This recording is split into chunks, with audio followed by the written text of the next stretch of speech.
let us enter into the first power, which is seen with the eyes blindfolded. So the first, the Shastra Pramana for this power comes from the Vijnana Vairava Tantra. Kapalantarmanonyasya tishtanmilitalochanaha kramena manasodadyat lakshaye lakshyamuttamam. And the translation for this verse is, by fixing the mind on the inner space within the crown center and sitting stably without any movement, having the eyes closed in succession, by that stability of the mind in inner space through the power of the third eye, one directly sees the ultimate goal Lakshyam by having the vision beyond the sight that reveals any object or place, attaining the space of oneness with the source Paramashiva. And the next, the Apta Pramana, is where Krishna initiates Arjuna into the power of third eye during the revelation of the Hindu Purana Bhagavad Gita. So Bhagavan Krishna initiates Arjuna into the power of third eye so Arjuna can behold Krishna's Vishwarupa Darshan, the vision of his cosmic form. Bhagavan Krishna beautifully says to Arjuna, न तु मां शक्यसे द्रष्टुम् अनेनैव स्वचक्षुषा दिव्यं ददामि ते चक्षुः पश्य मे योगमैश्वरम्. So this verse says, but you cannot see my cosmic form with these physical eyes of yours. Therefore I grant you divine third eye vision. Behold my cosmic opulence. So this comes from the 11th chapter of Bhagavad Gita, which contains a description of Bhagavan Krishna's cosmic form. And it is completely narrated by Arjuna as he sees Bhagavan Krishna through the third eye. And the next is the Atma Pramana and Swami's own words. The first experience is that I was able to see everything around me, above me, the whole 360 degree, 10 directions, below me, everything. I realized not only I was able to see, I was able to feel and experience all of that as me.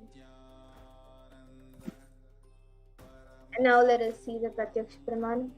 So here you can see study measures were done on the Supreme Point of Hinduism himself using a pulsatile emission tomography, a PET scan.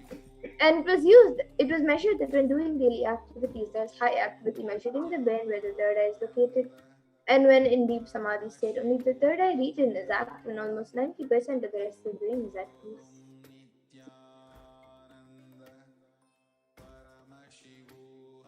And the Sakshi Pramana is where this rare and sacred science of third eye awakening is being made available to humanity for our ultimate enrichment and conscious evolution by the Supreme Point of Hinduism.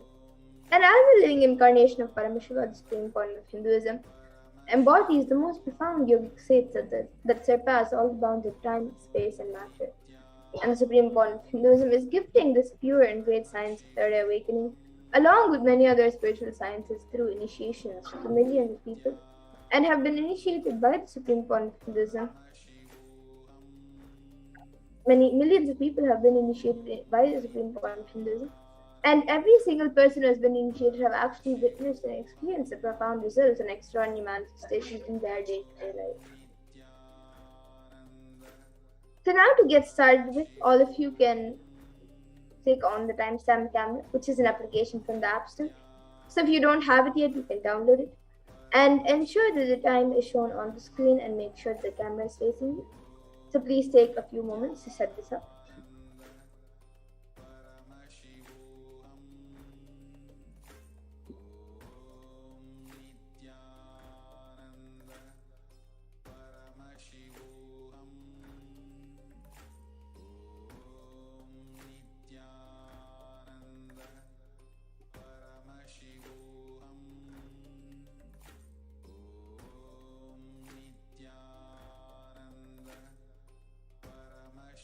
And now for the manifestation.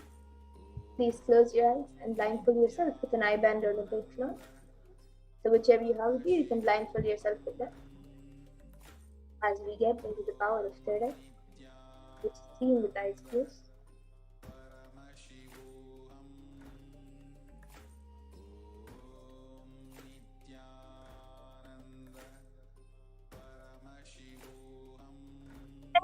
we will be projecting an image for all of you.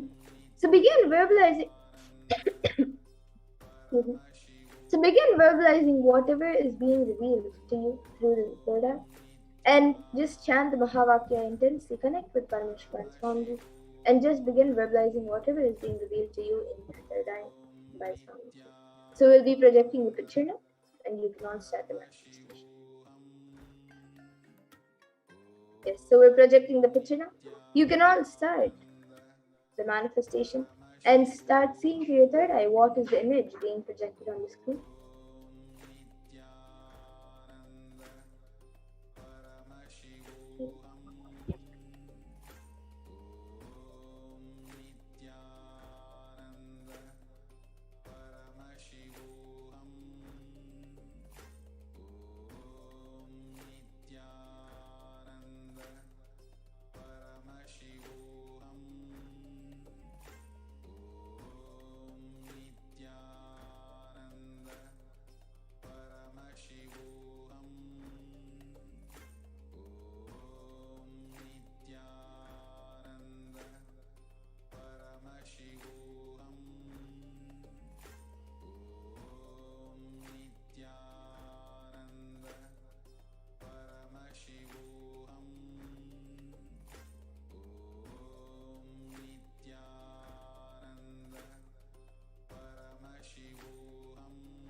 Paramashivoham.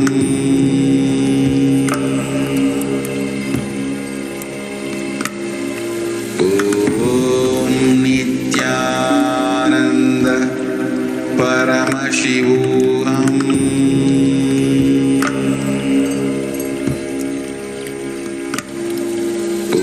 Om Nithyananda Paramashivoham.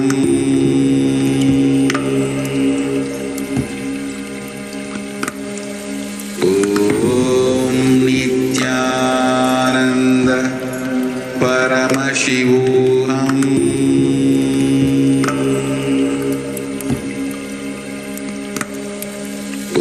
Om Nithyananda Paramashivoham. Yes. Now, please relax. You can move your eyelids and slowly open your eyes.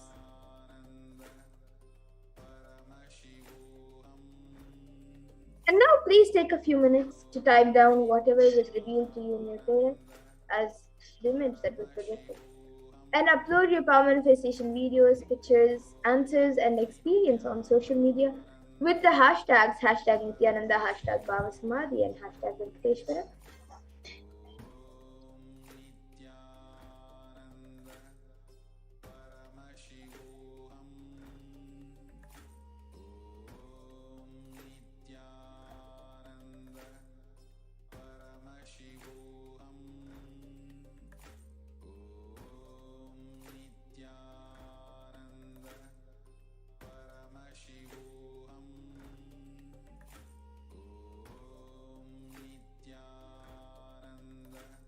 Yes, so now let us take a minute to verify the answers. So we'll be projecting the answer for you to verify. So this was the image being projected. It is a picture of Swamiji during one of the Shivaratri Darshans. So you can see Swamiji and next to me is Trishul. He's sitting on a tile cloth. There are some plants and there are the Kailasa mountains behind him, and there's also a wooden pillar on the side. So if you saw anything related to this picture, if you saw Swamiji, then of course, or in this picture, then that's great, you manifested the power. So celebrate your manifestation and share with everyone your experience of the manifestation.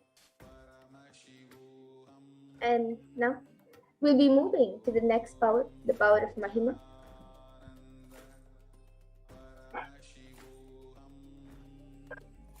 The Shastra Pramana for this power of Mahima comes from the Vijnana Bhairava Tantra. Mahima vyapya chastanam brahadehendriyadibihi tritiyam kayata siddhim aishwaryam manimadikam. And the translation for this says, in this verse, Bhagavan Paramashiva says, Mahima is the power to exist pervasively with the help of huge bodies, organs, and such others. These three lordly powers, Anima, Lagima, and Garima, are expressed through body.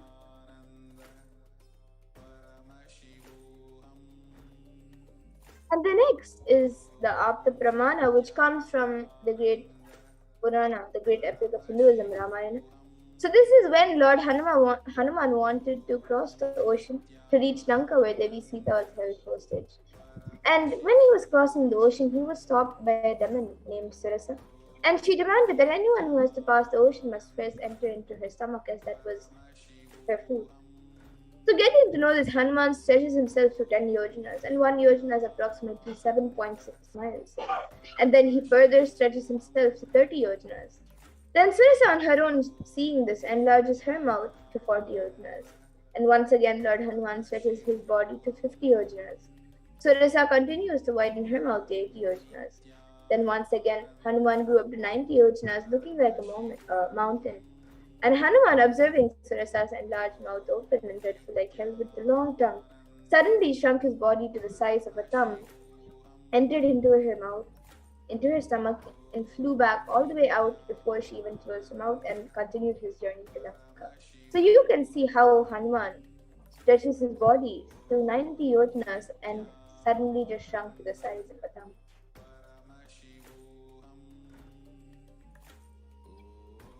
And the next is the Atma Pramana, which was an incident from Swamiji's life when he was around 4 or 5 years old. So Swamiji was able to lift a wooden cord beyond his own physical weight, and he demonstrated not just psychological strength but physical strength also. One day, Swamiji's mother asked him to wake up his uncle who was sleeping on the wooden cord, and Swamiji beautifully recalls that he did not wake up. I just stumbled the 2,200 pound steep wood cord. He is rolling, and actually he thought he got up and ran away, thinking that some earthquake has happened. You see, you can never imagine a pot tumbling. A chair tumbling is okay. Now, still, I can remember the scene. He thought some earthquake happened and he ran. And here you can see the Sakshi Pramana. So here are a few of the sharings of thousands of initiate disciples. Here are just a few sharings of who have successfully manifested the power and started manifesting the power of Mahima.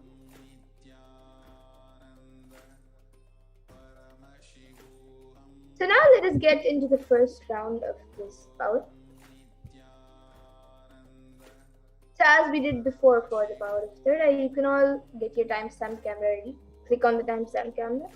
Ensure the time is shown on the screen and make sure that the camera is facing it. So please take a few moments to set this up.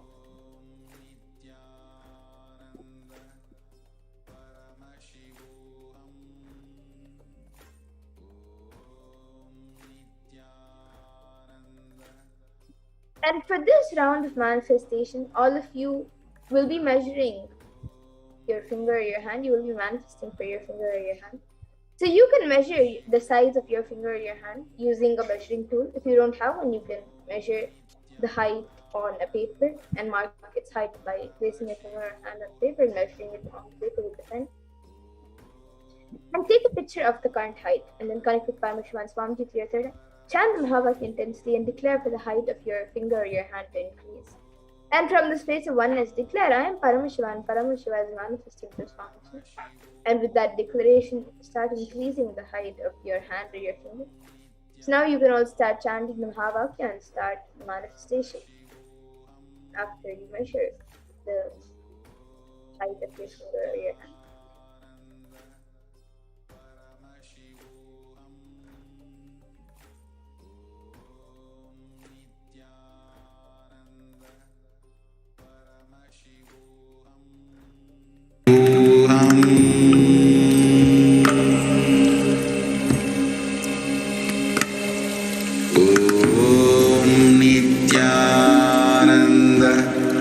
Paramashivoham.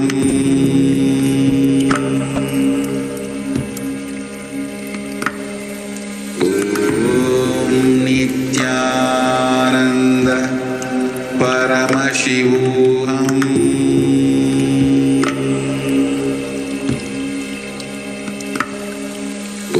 Om Nithyananda Paramashivoham.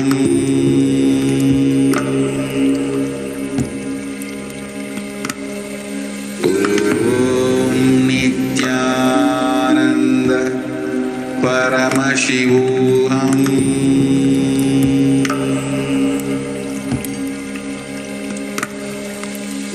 Om Nithyananda Paramashivoham.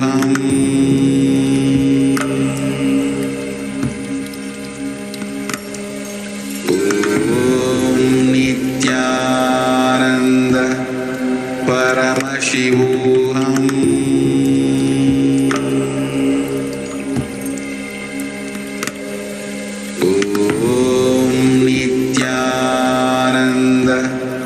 Paramashivoham.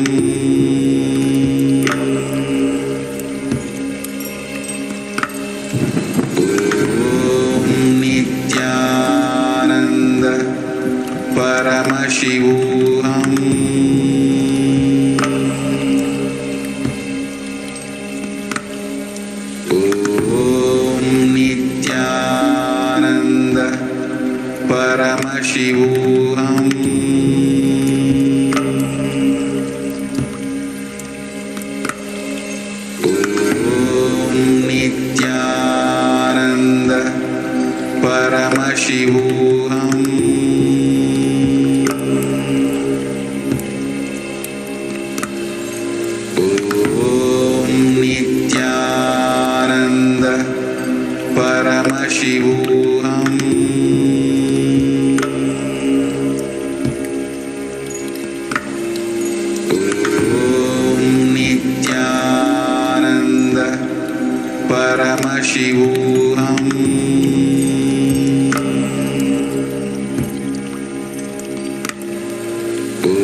Yes. So now you can all take a minute to remeasure the height of your finger or your hand and click a picture of your finger or your hand after the manifestation of Mahima. And you can compare the previous height with the current one, and any changes in the height of your finger or your hand, whichever you manifested for, indicates your successful manifestation. So please take a minute to remeasure the height of your finger or your hand.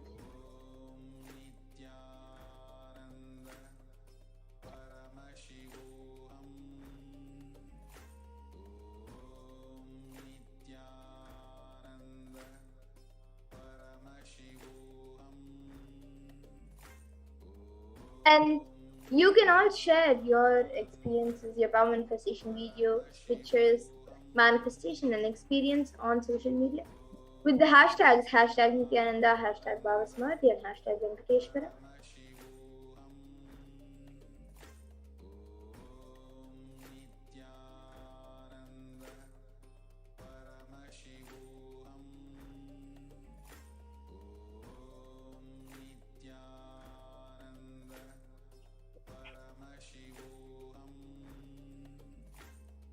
So now let us move into the second round. The second round is the power of Mahima.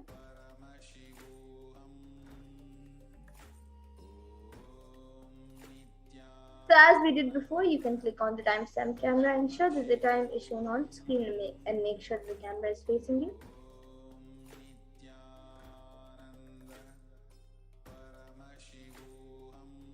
And in this round, you will be manifesting for an object. So you can pick any object that you would like to manifest for, you would like to manifest power for, by increasing its height. Measure the object. You can use a measuring tool, or if you don't have one, you can use a paper and a pen and mark its height on a paper using a pen. And take a picture of the current height of the object. Then connect with Paramashiva and Swamiji through your third eye and declare for the height of your object to increase. And from the space of oneness, declare, I am Paramashiva, and Paramashiva is manifesting through Swamiji. And with that declaration, increase the height of your object. So you can take a minute to get an object and measure it, and then start chanting Mahavakya and start the manifestation of power.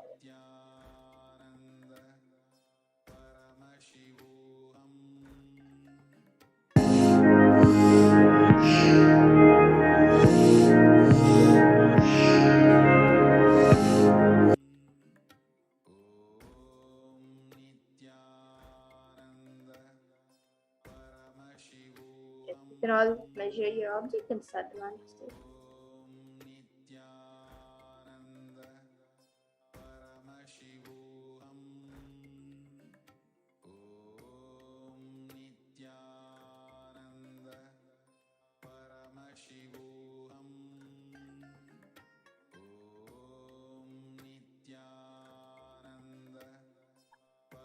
Looking for a lifeline in these tough times? Forget about stocks, real estate, cryptocurrency.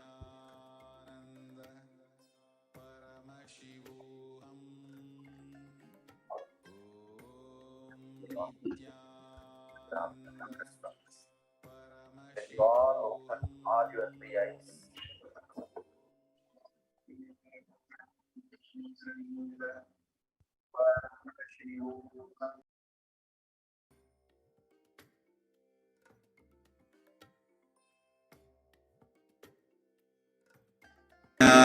Nityananda Paramashivoham.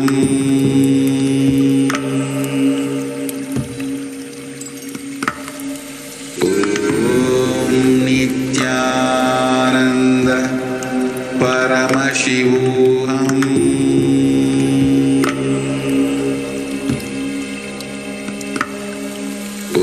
Om Nityananda Paramashivoham. Om Nityananda Paramashivoham.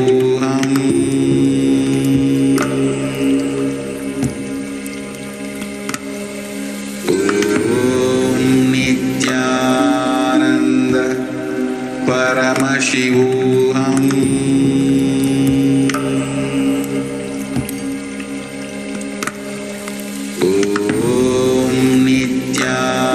Nityananda Paramashivoham. Om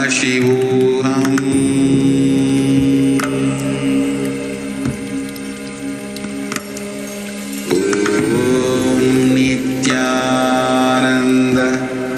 Paramashivoham.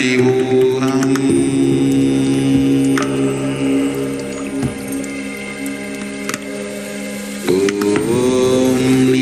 Nityananda Paramashivoham.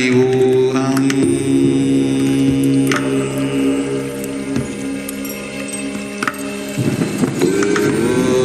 Nityananda Paramashivoham.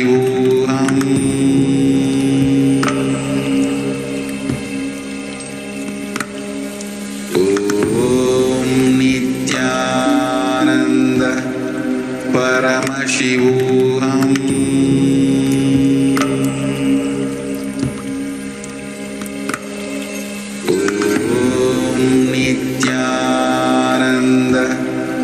Paramashivoham.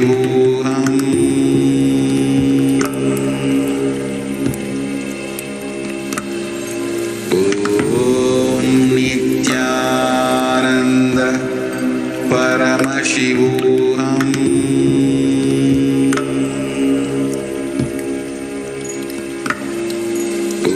Om Nityananda Paramashivoham.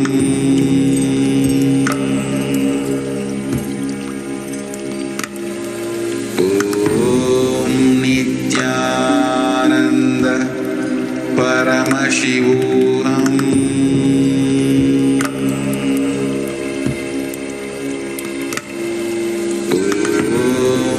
Nithyananda Paramashivoham.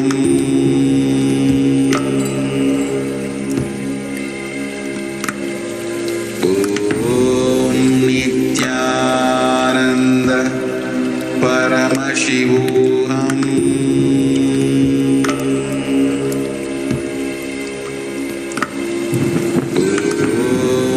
Nithyananda Paramashivoham.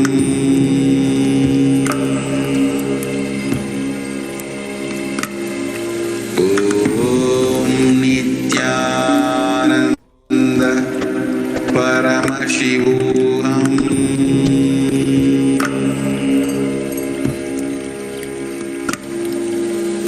Om Nithyananda Paramashivoham. Om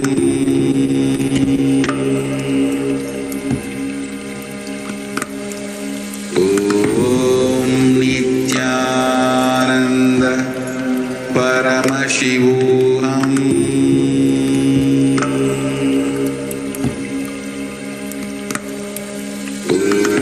Om Nithyananda Paramashivoham.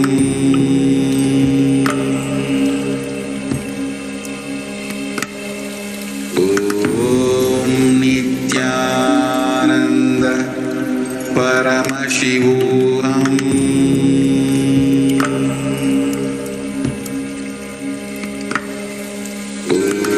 Om Nithyananda Paramashivoham.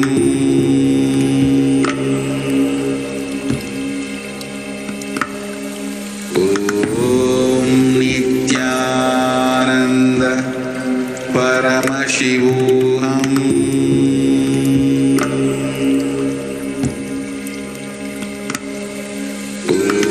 Om Nithyananda Paramashivoham.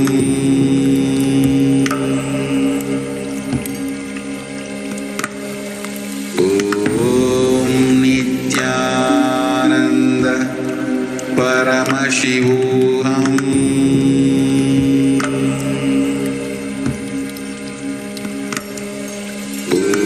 Om Nithyananda Paramashivoham.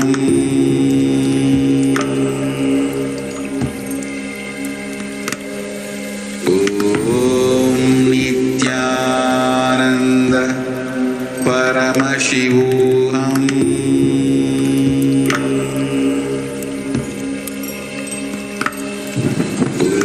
Om Nithyananda Paramashivoham.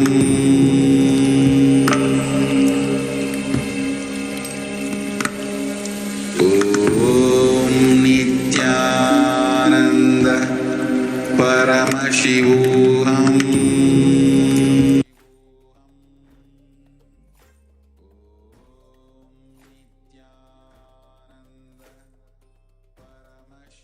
Yes. Now, you can all take a minute to remeasure the height of your object and click a picture of the object after the manifestation and compare the previous height with the current one. And any changes in the height of your object indicates your successful manifestation.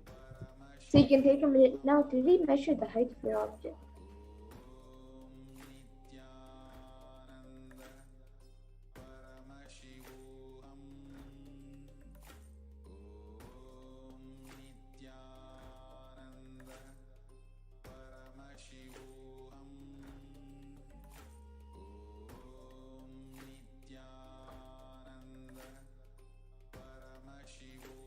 And you can all share and upload your Bhava manifestation videos, pictures, your manifestation, and your experience of the manifestation on social media with the hashtags #Nithyananda, #Bhavasamadhi, and #Venkateshwara.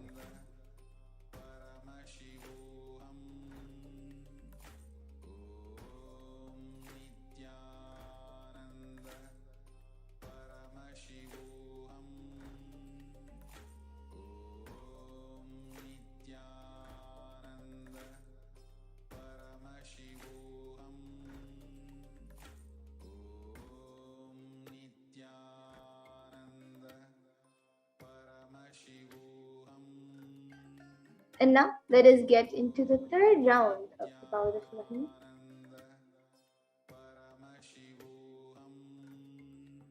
So as we did before, you can all click on the timestamp camera, which is an application from the App Store. Ensure that the time is shown on the screen and make sure that the camera is facing you. And in this round, all of you will be manifesting for a partner. So you can pick up a partner who you want to manifest the power with by increasing their height. And have your partner measure their own height. And they can measure their height using a scale or level surface like a book or a ruler and mark the top with a pen.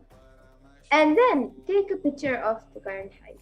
Then connect with Paramashiva and Swamiji through your third eye and declare for the height of your partner to increase.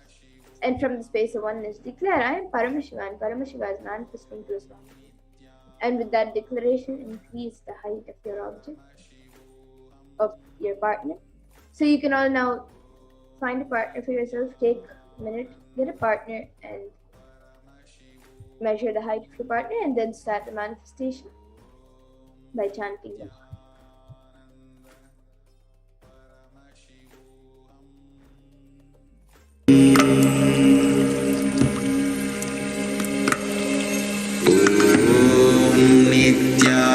Nithyananda Paramashivoham.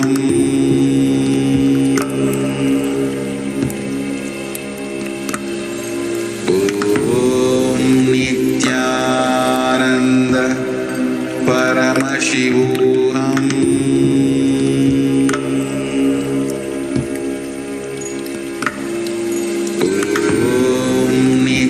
Nithyananda Paramashivoham.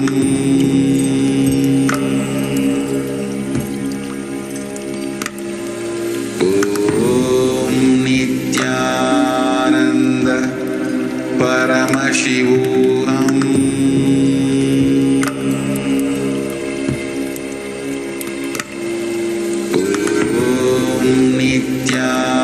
Nithyananda Paramashivoham.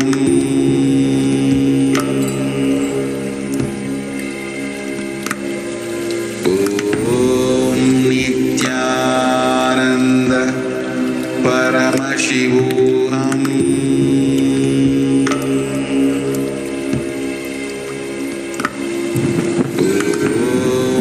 Nithyananda Paramashivoham.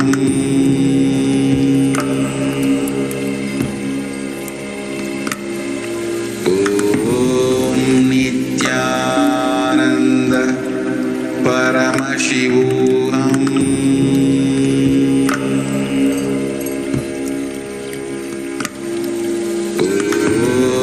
Nithyananda Paramashivoham. Nithyananda Paramashivoham.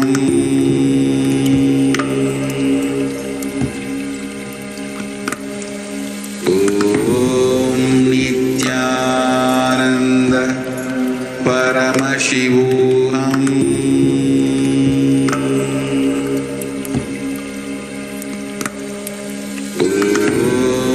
Nithyananda Paramashivoham.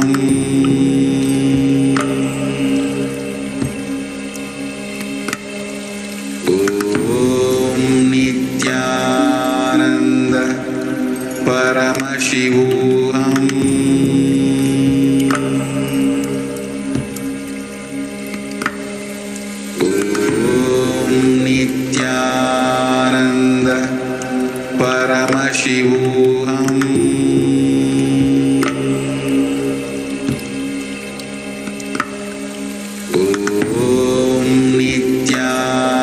Nithyananda Paramashivoham.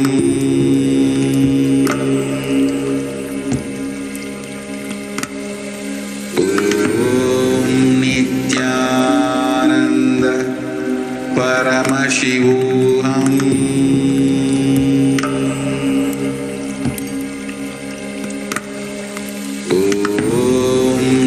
Nithyananda Paramashivoham.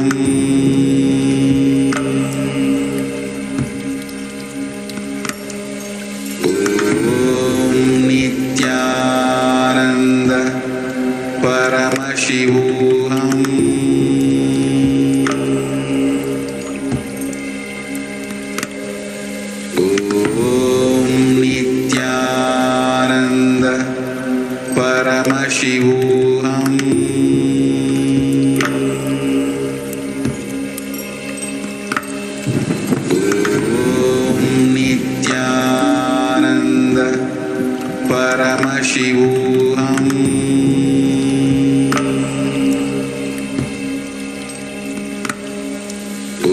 Om Nithyananda Paramashivoham.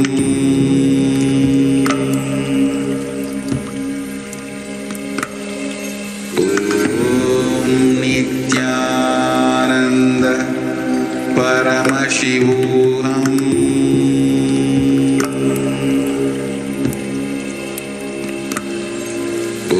Om Nithyananda Paramashivoham.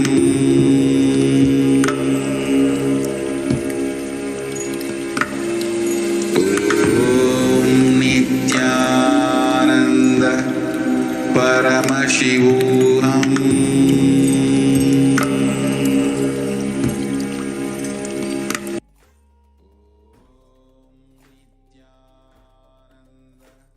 Yes, now you can all take a minute to remeasure the height of your partner after the manifestation of Mahima. And you can click a picture of the height of your partner after you manifested. And compare the previous height with the current one, and any changes in the height of your partner indicates your successful manifestation. So now please take a minute to remeasure the height of your partner.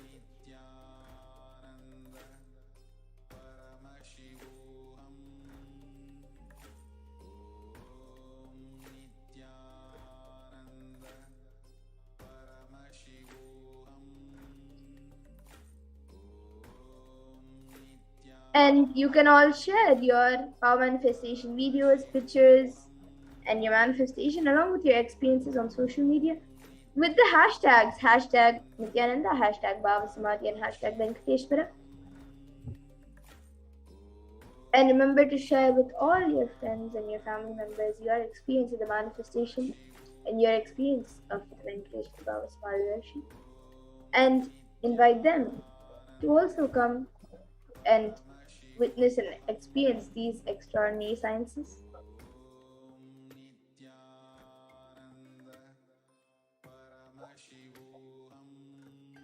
And with that, we now come to a conclusion of this power manifestation session and this program. I thank all of you who have joined us today for the Venkateshwara Bhavasamadhi Darshan, and I hope all of you join for further events and programs coming up every day at 2 a.m. IST and 4 p.m. IST. And once again, a small reminder to share your experiences of the power manifestation and Venkateshwara Bhavasamadhi Darshan on social media and with your friends and your family members, so they can also come and experience these extraordinary sciences. And with that, now we will be concluding this program with the Purna Mantra and the session with the Purna Mantra. So remember, Swamiji, in your third eye, close your eyes as we chant the Purna Mantra. Om Purnamada Purnamidam Purnat Purnamudachyate Purnasya Purnamadaya Purnameva Vashishyate. Om Shanti Shanti Shantihi. Harihi Om Tat Sat. Sarvam Bhagavat Shri Nithyananda Paramashiva Padukar Pranamastu. Om Nithyanandam. Nithyanandam, everyone. Thank you. And we hope all of you join for further events and programs. Thank you, Nithyanandam.